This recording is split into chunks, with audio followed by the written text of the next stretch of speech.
plant so high on the most unwanted list, there's an all-out war to keep it under control. This tall drink of water produces gorgeous pinkish-purple flowers perfumed with a sweet scent.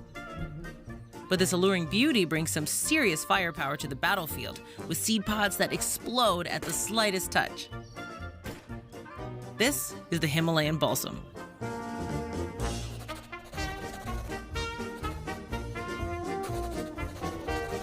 Hi, I'm Tasha the Amazon, and you're watching Floralogic. Today we're talking about a pretty and pink beauty that's bent on world domination. Policeman's helmet, bobby tops, gnome's hat stand. Depending on where you are, you might know it by any of these adorable nicknames. But don't be fooled by its cutesy, headwear-inspired aliases. This ruthless invader is here to take over. Impatiens glandulifera belongs to the Balsaminaceae family and the genus Impatiens, also known as touch-me-not. These plants get their name from the Latin word for impatient, thanks to their aggressive seed dispersal. And impatient they are. One slight touch and the ripe Himalayan balsam pod explodes, firing seeds up to 7 meters away. That would be like if a palm tree could shoot its coconuts across a football field. Himalayan balsam gets its name from its region of origin, the foothills of the Himalayas from northwest Pakistan to northern India. But this plant is hell-bent on world domination and has since invasively spread all across the northern hemisphere. Once famed for its stunning ornamental beauty, the Himalayan balsam is now infamous for hijacking space, light, and nutrients from native plants. Basically, the worst house guest ever. And Himalayan balsam doesn't mess around when it comes to moving in on native species turf. Each individual, which can grow to around 3 meters tall, can produce up to 800 seeds in its short life. When mature, the seed capsules of these space invaders explosively roll up at the slightest touch. This dramatic display fires their seeds far and wide, ensuring their survival, and choking out their native neighbors in the process. Now let's see those seed grenades again in super slow-mo.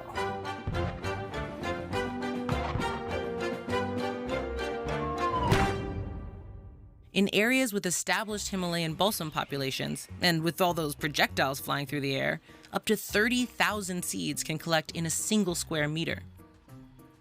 Native species don't stand much of a chance against that onslaught. The seeds of the Himalayan balsam can also survive up to 2 years after it's been ejected, so you know it's ready to play the long game. One of the main ways that Himalayan balsam spreads far and wide is through anthropochory, which is just a fancy way of saying good old-fashioned human beings.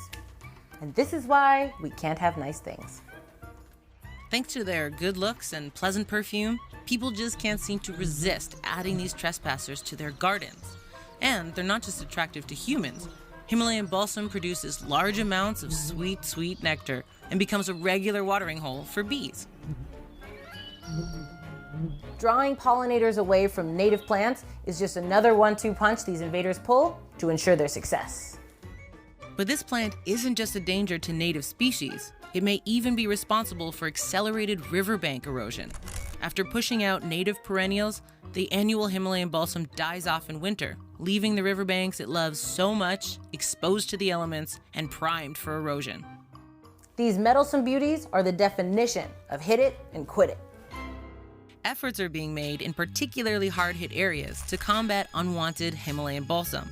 In the UK, where the plant has been a pest for 150 years, self-proclaimed balsam bashers organize bashing parties to wipe out invasive populations. Groups of volunteers get together to yank these out by the roots. Destroying invaders in hand-to-root combat? It sounds like my kind of fun. A project headed by the Centre for Agricultural Bioscience International in the UK has also leveled up the battle against Himalayan balsam. After 8 years of research, a rust fungus that infects the stems and leaves was chosen as the best biological weapon against this invasive species. The fungus doesn't impact native species and has already started the slow process of eradicating this beautiful killer. If you live anywhere in the Northern Hemisphere, you're likely to encounter the Himalayan balsam, either out in the wild or in your neighbor's front garden. Though making pods explode might sound like a great way to startle your friends, to stop the spread, it's